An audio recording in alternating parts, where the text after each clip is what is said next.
এটা হচ্ছে আজকে দুপুরে আমি ভাত খাচ্ছিলাম, ঠিক আছে, এখানে বসে ভাত খেতে খেতে আর মাটাকে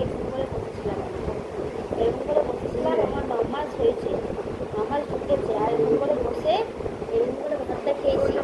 তারপরে কি একটা জলের মতন বেরিয়েছে, জলের মতন বেরিয়েছে। আমি ভাবছি যে আমি পিকচার করছি না ওটা কি করছি কিছুই বুঝতে পারছি না, ঠিক আছে। আর বাবু আমার সামনেই খেতে বসেছে, অনেকটা জলের মতন ভেঙেছে।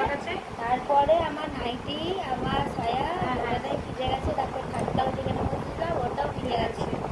তো ডাক্তারবাবুকে ফোন করলাম, আর ডাক্তারবাবু এখন বলেছে যে এখন তোমাকে পুরো বেড রেস্ট থাকতে হবে।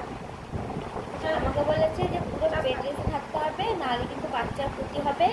তো ওই জন্যই সাবধানে থাকতে বলেছে। গাইস, তোমরা একটু আমার সাথে থেকো, আমার পাশে থেকো, ঠিক আছে। তোমরা একটু ভগবানের কাছে প্রে করো যেন আমার বাবু আর আমি দুজনেই সুস্থ থাকি, ঠিক আছে।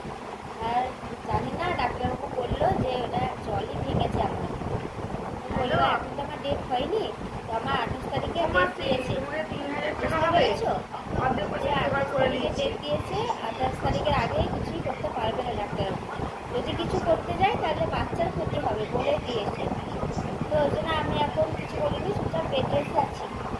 তো তোমরা সবাই ভগবানের কাছে একটু বলো, ভগবানকে একটু বলো যেন আমার বাবু আর আমি সুস্থ থাকি, ঠিক আছে। আর তোমরাও ভালো করে থেকো। আমার বাড়িতে এসেছে, এখন আমার সাথে দেখা করতে এসেছে আমার দিদিরা, দেখো ওর বর আছে, ওর হাজবেন্ড এসেছে। আর এখানে চ্যানেল ঠিক আছে, বসে আছে, আমি ভালো লাগছে না, বাবু হচ্ছে হালকা চিনচিন চিনচিন করে কোমরটা ব্যথা করছে, পেটটা ব্যথা করছে, তলপেটে ব্যথা করছে।